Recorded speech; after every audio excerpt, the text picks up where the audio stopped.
All right, part two, and made another video in the past that was basically talking about doing valve checks with the motor still in the motorcycle, and this is a little bit in addition to that, just because last time I didn't really dive into actually taking this stuff apart. So in this video, that's what we're going to do, but there's a little bit of extra added bonus that'll be discussed a little bit in here, and then I'm going to make another video talking about that other stuff. So since then, I've had to replace this hose. I know in the last video I showed you, I found that there was it was broken here. Went ahead and replaced that for the catch can. I also had some thermal sleeving from one of my past projects. Went ahead and threw that on, and then for this one, I also have some DEI aluminized tape just to help reflect any radiant heat. So a lot of people have gold aluminized or gold tape from DEI. I went with the aluminized stuff because it's actually aluminum, and from what I've been reading online, this actually does a better job than the over-the-shelf stuff, so to speak. And what I mean by that is a lot of people use DEI gold and or another off-brand like the gold tape that they have, and a lot of that stems from NASCAR, NASA, as well as Formula One stuff, right? The difference is that stuff actually has gold in it, and because it has gold, it has very good reflective properties, whereas the stuff that you actually get from DEI, for example, you're buying a budget product when it comes to reflective gold stuff. It's not the real stuff, and so it actually does a worse job than the aluminum stuff because this is actual aluminum. If you were to actually get the real sheets of gold, a small piece that's like 3 by 8, I think if you look online, just a small piece like that, it's like $120 to $130. So significant difference in price, which kind of goes to show you. So this is kind of the next best thing, unless you just really want that gold look that a lot of people do. So anyways, we're going to go ahead and pop this valve cover off, and then do some top dead center stuff, and then from there we're going to pull some cams, and then we'll talk a little bit more about that afterwards. So let me go ahead and get this positioned. Let's see if I can find a way.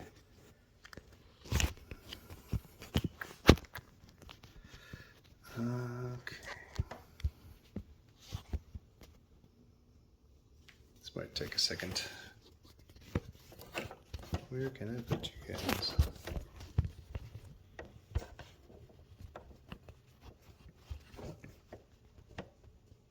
It's kind of tight quarters in here, so you'll have to forgive me that this is a bit of a pain to get situated. All right, it's gonna have to work for now. And we'll go ahead and get these pulled out. So last time I went as far as pulling these valve covers off, but I didn't really go much further into it because it's my valve checks and everything looked good, so I didn't see a real reason to. This time I have no choice but to do that, and oh, well, that works, I guess. This time I have no choice but to pull it off, and this all leads into, because there was something that I've been wanting to get for a while, and I just recently got it in. It'll be a fun little project. I'm interested to see the results. Give me 1 second.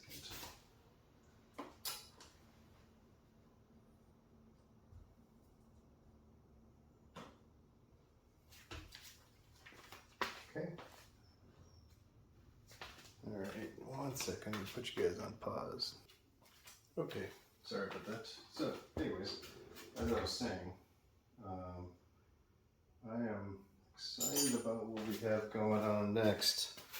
There's really not a lot of info out there for it, and obviously I think people are cautious for a reason, and honestly, it's quite understandable considering the topic. And I'm hoping we can get some information out of it at a minimum, or, you know, just see how it performs.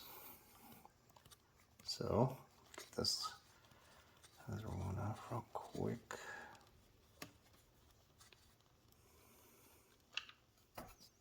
All right, and the last one here.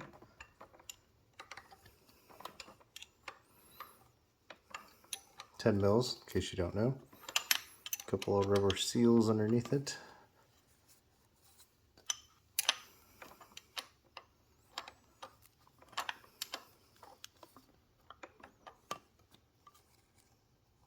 Come on.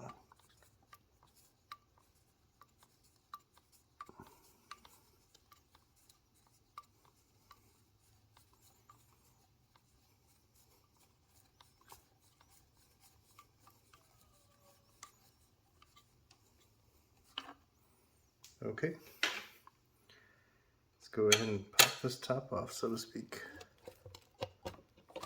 Up.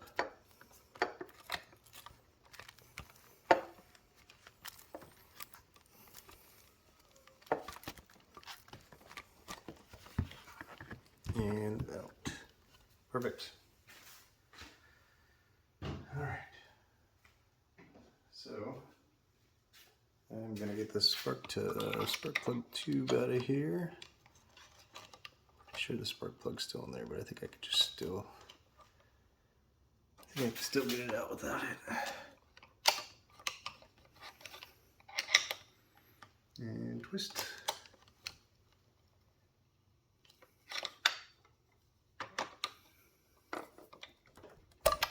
Boom, just like that. So if you didn't see what I just did there, 2 screwdrivers here, and then you twist upward. That gets that out of there. Spark plug still in. That doesn't need to come out. So now I just have some bolts. So before I can do that though, I need to get this top dead center. I'm gonna save you the trouble, pause this, come back after I get all this stuff done. All right, we're back. So we are now at top dead center, and I am still fucking this thing. Okay, here we go. Perfect. So we have some bolts to take off here. So top dead center, and then you have all these bolts here, right? The key is when you tighten these bolts, they have to be done in a certain way, and you want to keep them all in the same place because these bolts are only torqued like 8 foot-pounds, and they are length specific, meaning that if you put them in the wrong spot, you do pose a risk of stripping some of these threads out. If you don't know, it's definitely a pain in the ass that the helicoil, these bolts, I will tell you right now, is not fun. It is possible though. So if you do end up doing it, hopefully you don't, it is not the end of the world, I'll tell you that. Alright. Okay, got these inners done. Make sure you don't drop them. That would be a nightmare. Although the head design's not too bad. You don't have to worry too much, so to speak. Definitely wouldn't be fun. Alright, I'm using a 10 mil on this one. It's not supposed to be a 10 mil for the top. It's just the bolt that I had that worked. So, okay.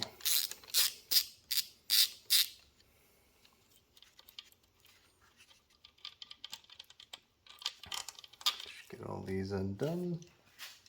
Come back in here. Do the other ones by hand.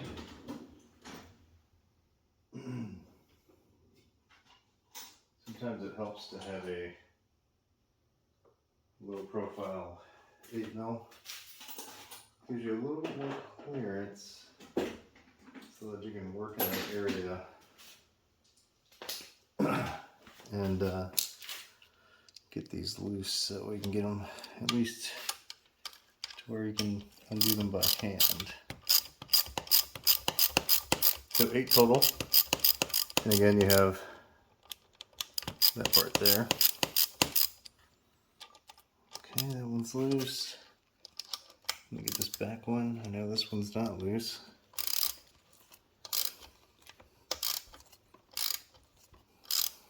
Now, as a note, obviously I didn't check my valve clearance. There's a reason for that.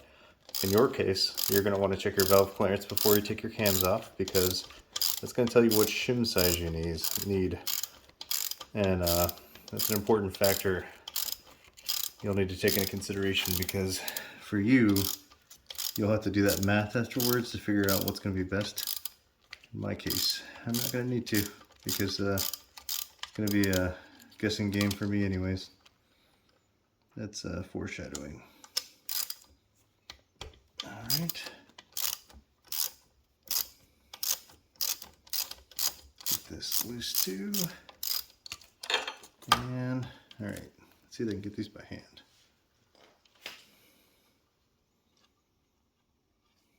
So, this is known as the cam bridge. Comes out as one big unit, and they are machined with the head. So if you ever have an issue with yours and you have to replace it, then you usually have to get what's known as an align hone, and that's where they go through and make sure everything lines up. A machine shop can do it, but you know, obviously the part that sucks is the fact that you have to take your motorcycle engine out. Probably have to take the head off in order to get them to do it, and then from there they'll align everything so that way your cams remain exactly centered where they need to be. Sometimes what you can find is that the clearance changes because of that, and if that changes, it can actually cause your cams to bind. This also is a big problem when you have engines that get a like stronger ARP rod bolts, for example, because that extra clamping that occurs from the torque that's needed to use those type of fasteners ovals out the rod ends, and when that happens, it can cause all kinds of issues when it comes to rod clearance. So, all right, and we got one more back here. Oh, there's one back here too. Let me see, can I get this one by hand? This is one of the Healy coiled ones. All right, the last one. Let's take a look and see. Need to loosen this one up a little bit where I can get it by my fingers. Okay. And I still can't really get it with my fingers. Great. All right, here we go. Come on.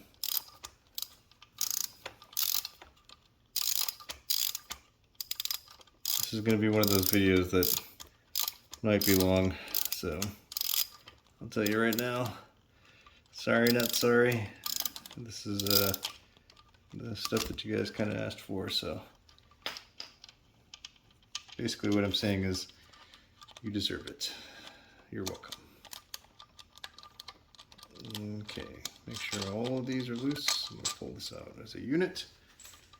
And this is, that's loose, loose, loose, loose, and loose.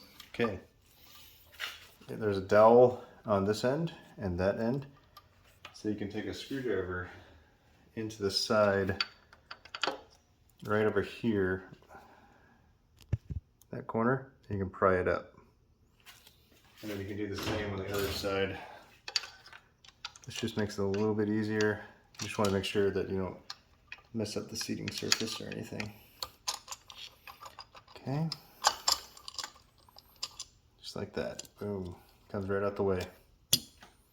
And we're left with the cams. So, Cam's chain. Bad if this falls through.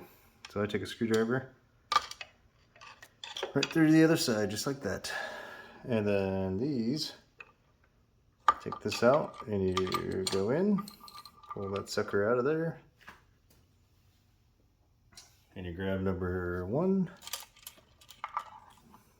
Don't lose the chain. Up and out. Just like that. So, looking in here now, we have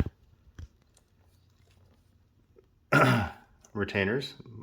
You know, obviously mine are titanium. There's the shims underneath it. Okay. Down here is the head bolt.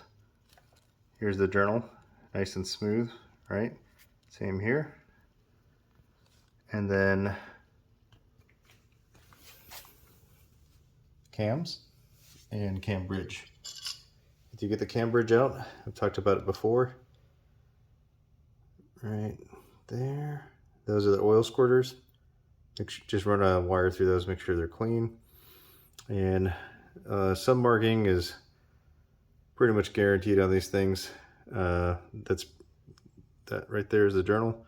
It's pretty common in pretty much all of them. Just make sure that it's smooth, no crazy rough edges. All right, so we are going to come back to this video because I need to make another video. So I'm going to put this on pause. Be right back. All right, we're back. So here we are. We have the cams in place. I went ahead and dropped some new ones in. So I'm making a new video. It's coming out. Quick little comparison video. Not scientific at all because I don't have everything to do that, unfortunately. That being said, what I can tell you now, these are the Daniel Crowder racing cams.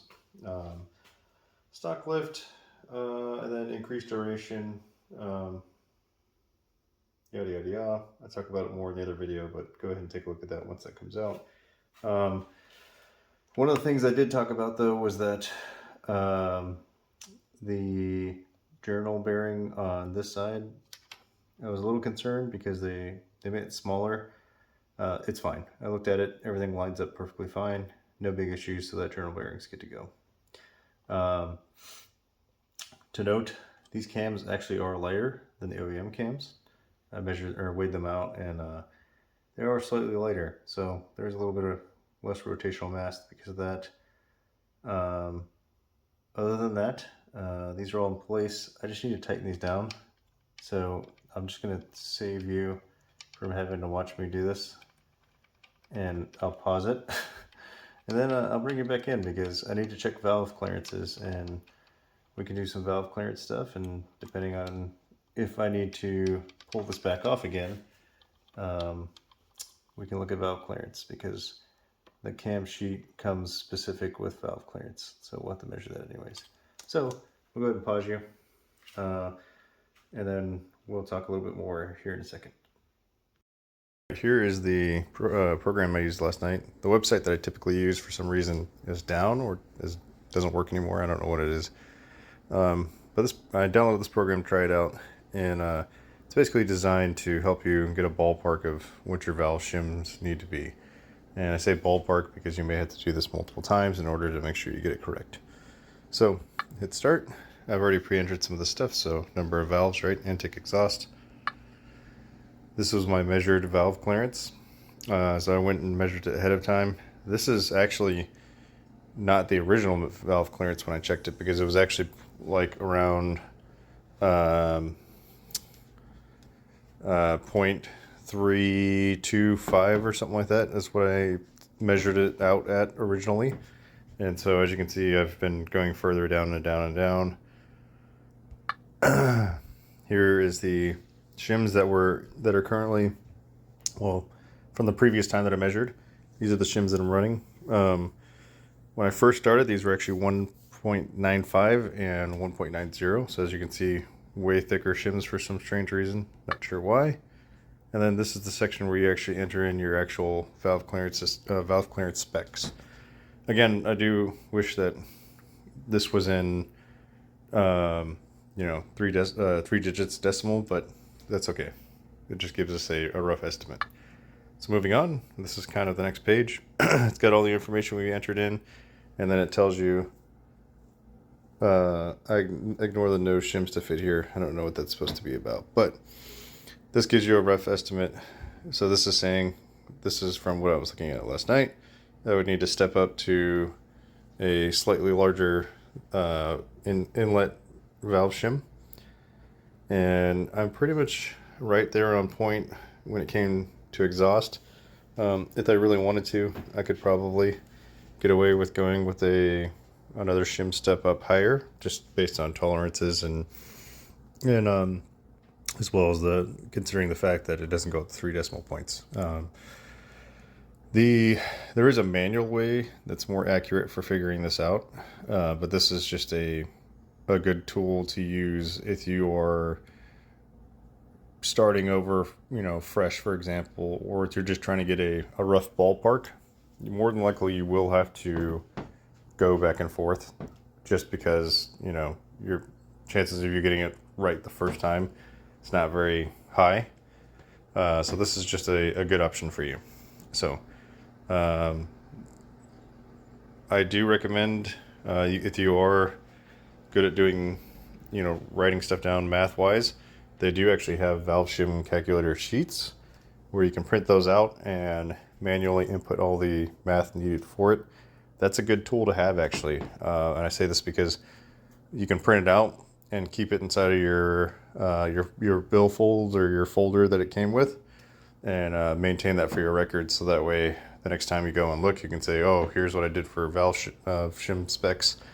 You can kind of see, like, as the bike ages, what you end up having to do for that. So, but that's the main thing for here, and we'll get back to the rest of the video.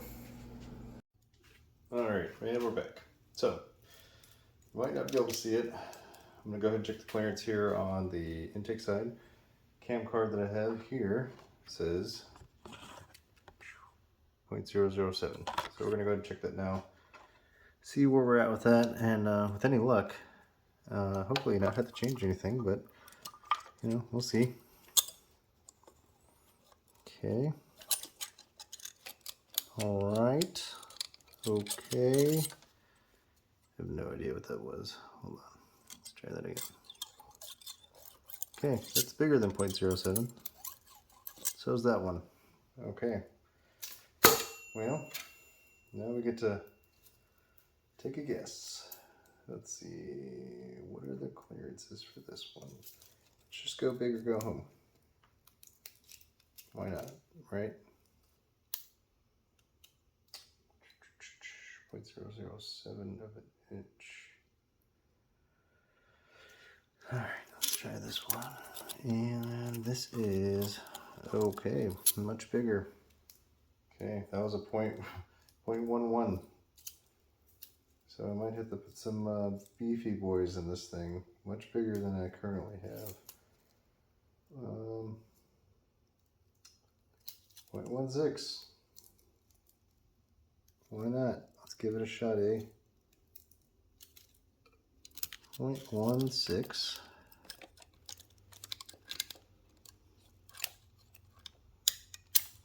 0.16 is too big. Well, okay. Working with something now. We know that there is an upper limit. 0.14.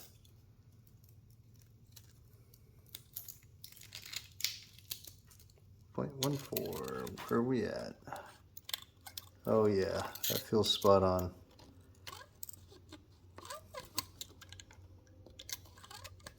Okay, so 0.14, so that's double the amount necessary. So that tells you that we've got some work cut out for us on that end. So I'm going to go ahead and write that down, because I am absolutely going to need to do some math here in a second.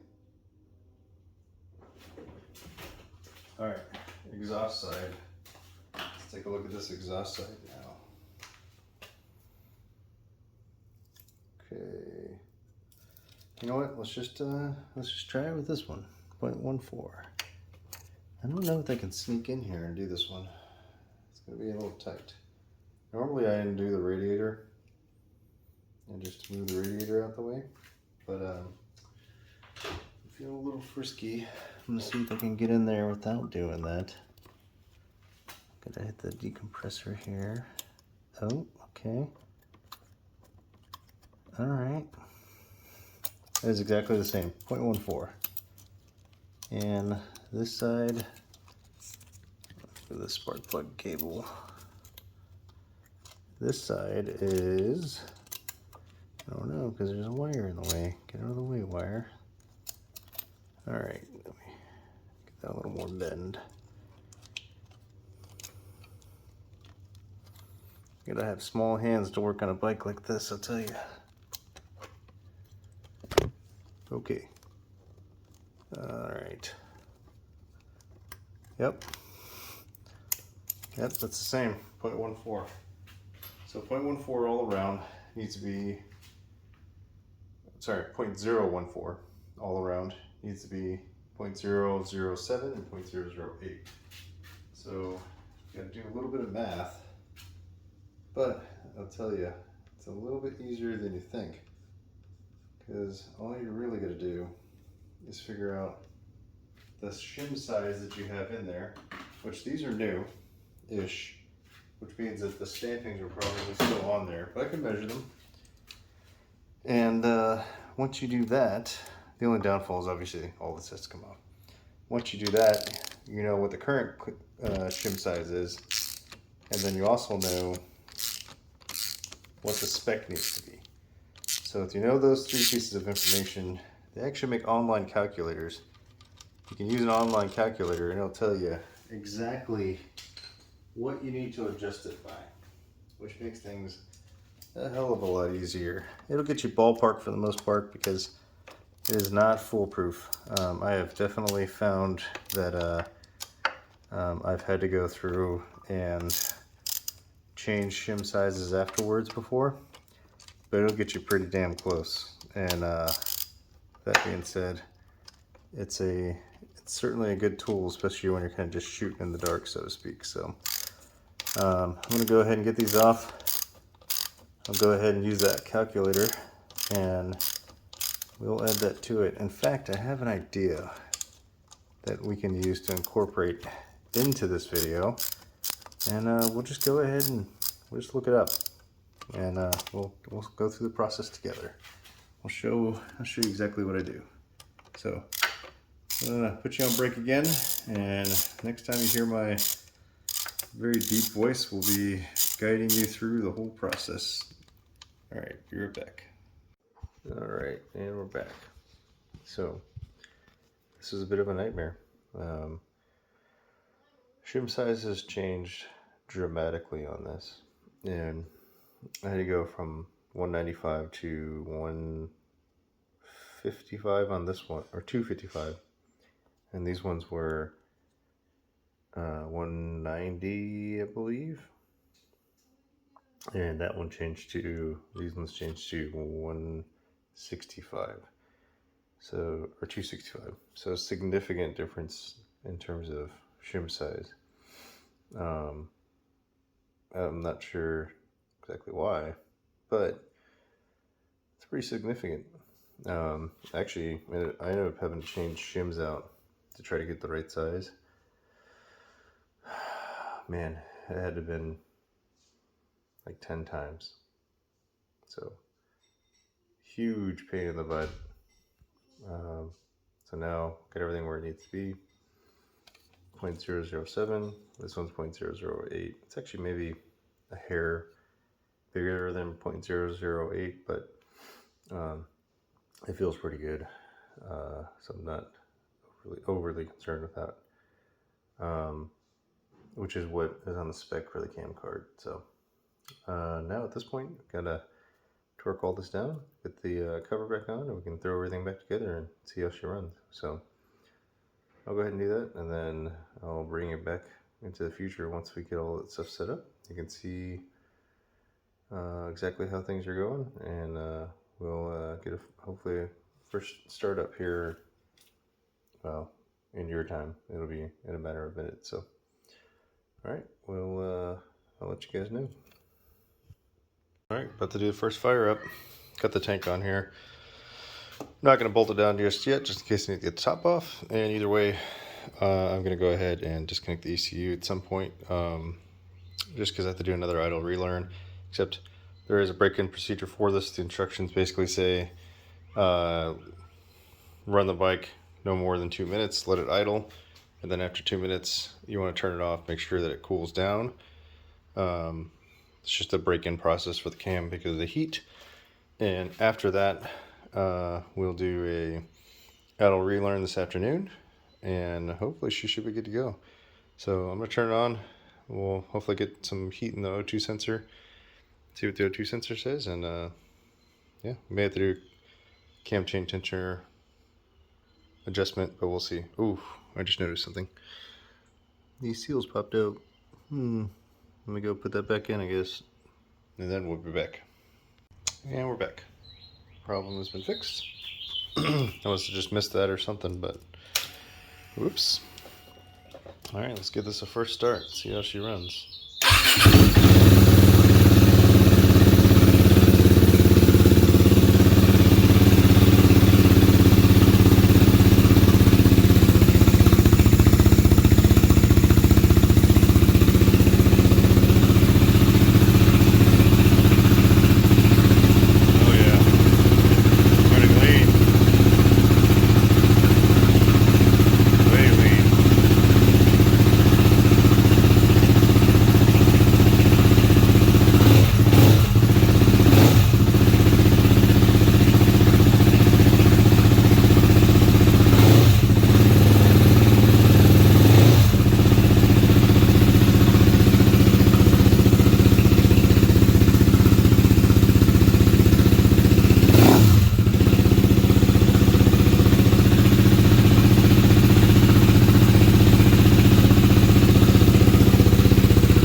Okay, well, that's a result.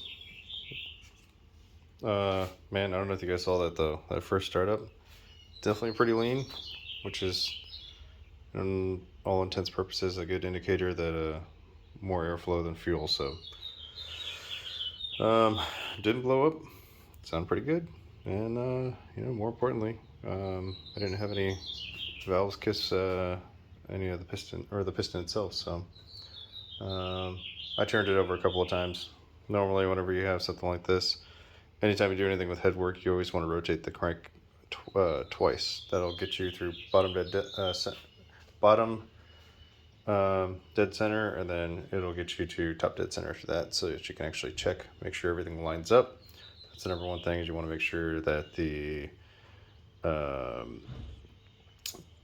all that stuff, the timing markers line back up after 2 rotations. If it does and it's true, then that means you got your timing set right and you're good to go, which is what we did already off camera.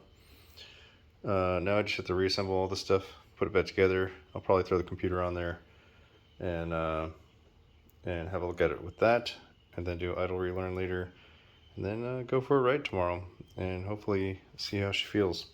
I want to give a very stark reminder here. These bolts and the material, again, I continue to say it because I don't want you guys to fall into some kind of weird problem. They are not strong. So you're only tightening these fasteners down tight enough for what that object is holding down. Like this cam cover does not need a ridiculous amount of force. Just tighten it down enough. You could do the rated 9 foot-pounds, I think is what it is for it, or it could be 8. But either way, I mean, the seals will do their job. Just tighten it down. The last thing you want to do is break a bolt. That happens all the time for the oil filter cover. It has an O-ring, guys. Let the O-ring do its job. All you gotta do is get this thing tight if you don't want to use a torque wrench. It is it is a much bigger pain in the butt if you have to go about fixing that stuff. So anyways, that's where we're at, and I'll get another video here in the future on impressions, as well as you know, if there's anything else that it comes from installing this. So once again, if you guys have any questions, let me know, and I will be happy to answer. All right, that's all we got. Have a good one, guys.